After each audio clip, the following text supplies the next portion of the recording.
5 in the morning is the most horrible time, particularly when your body is still desperately trying to disentangle itself from half a bottle of whiskey.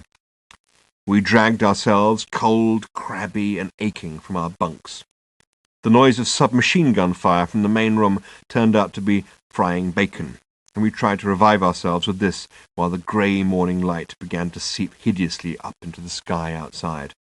I've never understood all this fuss people make about the dawn. I've seen a few, and they're never as good as the photographs, which have the additional advantage of being things you can look at when you're in the right frame of mind, which is usually about lunchtime.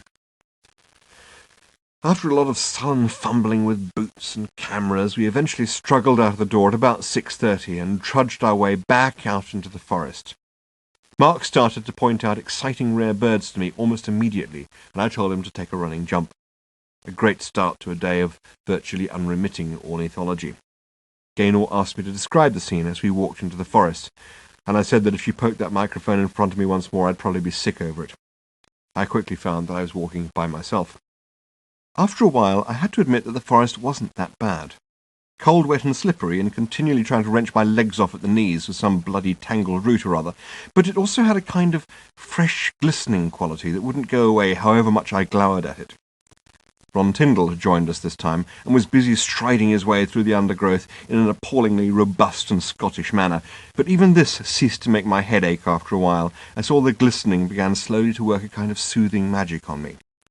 Way ahead of us, half glimpsed through the misty trees, the blue-plaid wind-cheater moved silently like a wraith, following the busy clinking of Boss's bell. After a longish while of trudging, we caught up with Arab, who had stopped again on a narrow path and was squatting in the sodden grass. "There's a fairly recent dropping here," he said, holding up a soft, dark, mottled bead for our inspection. "It's got that white on it which is uric acid, and it hasn't been washed off by the rain or dried out by the sun.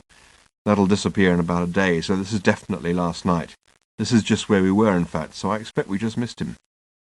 Great, I thought. We could have stayed out a little longer last night, and stayed in bed a lot longer this morning. But the early sun was beginning to glimmer through the trees, and there was a lot of fragile beauty business going on, where it glistened on tiny beaded dewdrops on the leaves, so I suppose that it wasn't altogether bad.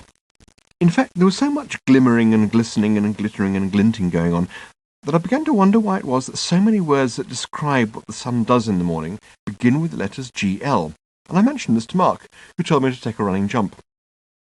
Cheered by this little exchange, we set off again. We had hardly gone 5 yards when Arab, who had already gone 15, stopped again. He squatted down once more and pointed at some slight signs of digging in the earth. "There's a very fresh excavation," he said, "probably last night, digging for this orchid tuber. You can actually see the beak marks through the bottom here." I wondered if this was a good time to begin feeling a bit excited and optimistic about the outcome of the day's expedition, but when I did, it started to give me a headache, so I stopped.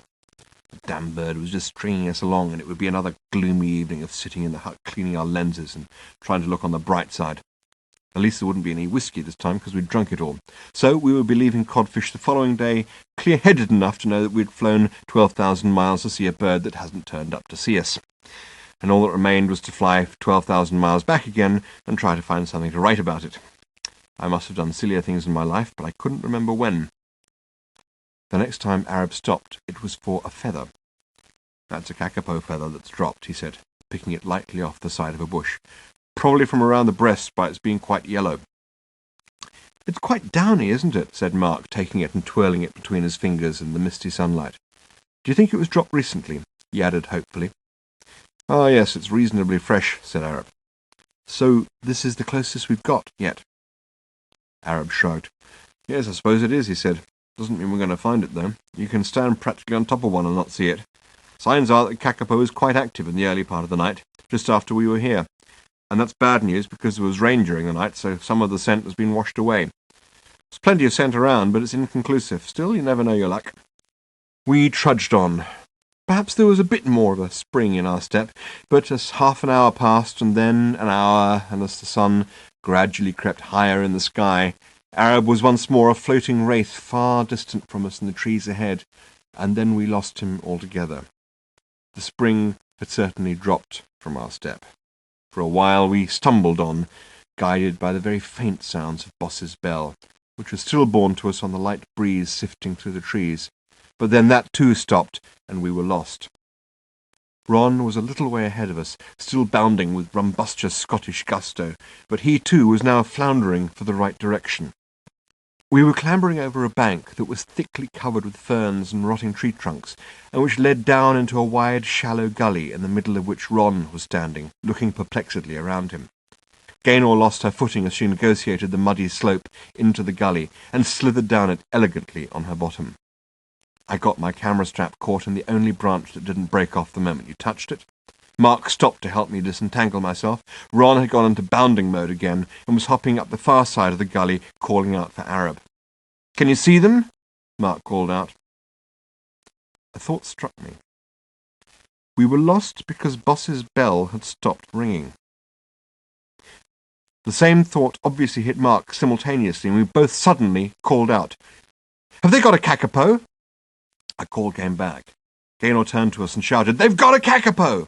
Suddenly, we were all in rumbustious bounding mode. With much shouting and hallooing, we clambered and slithered our way hectically across the floor of the gully, hauled ourselves up the other side and down into the next gully, on the far side of which, sitting on a mossy bank in front of a steep slope, was a most peculiar tableau. It took me a moment or two to work out what it was that the scene so closely resembled, and when I realized, I stopped for a moment and then approached more circumspectly. It was like a Madonna and Child. Arab was sitting cross-legged on the mossy bank, his long, wet, grizzled beard flowing into his lap, and cradled in his arms, nuzzling gently into his beard, was a large, fat, bedraggled green parrot. Standing by them in quiet attendance, looking at them intently with his head cocked on one side, was Boss, still tightly muzzled. Duly hushed, we went up to them. Mark was making quiet groaning noises in the back of his throat. The bird was very quiet and quite still. It didn't appear to be alarmed, but then neither did it appear to be particularly aware of what was happening. The gaze of its large, black, expressionless eye was fixed somewhere in the middle distance. It was holding, lightly but firmly in its bill, the forefinger of Arab's right hand, down which a trickle of blood was flowing, and this seemed to have a calming effect on the bird. Gently, Arab tried to remove it, but the kakapo liked it, and eventually Arab let it stay there. A little more blood flowed down Arab's hand, mingling with the rainwater with which everything was sodden. To my right, Mark was murmuring about what an honour it would be to be bitten by a kakapo, which was a point of view I could scarcely understand, but I let it pass. We asked Arab where he'd found it. "The dog found it," he said. "Probably about 10 yards up this hill, I'd say, under that leaning tree. And when the dog got close, it broke and ran down just here, where I caught it. It's in good condition, though. You can tell that it's close to booming this year because of its spongy chest. That's good news. It means it's establishing itself well after being resettled."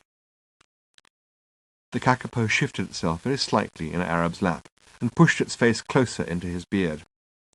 Arab stroked its damp, ruffled feathers very gently. "It's a bit nervous," he said, "especially of noise, probably more than anything. He looks very bedraggled because of being wet. When Boss first caught up with him, he would have been in a dry roost up there, and probably at the noise of the bell or the dog going too close, the bird broke out and ran down the hill and was still going when I caught it. It's just gripping me a bit, and that's all. If you wanted to put the pressure on—" He shrugged. The kakapo clearly had a very powerful bill. It looked like a great horn-plated tin opener welded to its face. "It's definitely not as relaxed as a lot of birds," muttered Arab. "A lot of birds are really relaxed when you've got them in the hand. I don't want to hold it for too long since it's wet and will get chilled through if the water penetrates to the skin. I think I'd better let it go now." We stood back. Carefully, Arab leant forward with the bird, whose big, powerful claws stretched out and scrabbled for the ground even before it got there. At last it let go of Arab's finger, steadied its weight on the ground, put its head down, and scuttled off. That night in the warden's hut we jubilantly polished off the remaining beers, and pored over the records of all the kakapos that had been transferred to codfish. Arab had made a note of the identity number of the bird, which had been fastened to its leg, 8-44263. Its name was Ralph. It had been transferred to Codfish Island from Pegasus Harbour, Stewart Island, almost exactly a year ago. "This is excellent news," exclaimed Ron. "This is really very, very good news indeed. If this kakapo is coming up to booming condition just a year after being relocated, it's the best indication we've had yet that the transfer program is working.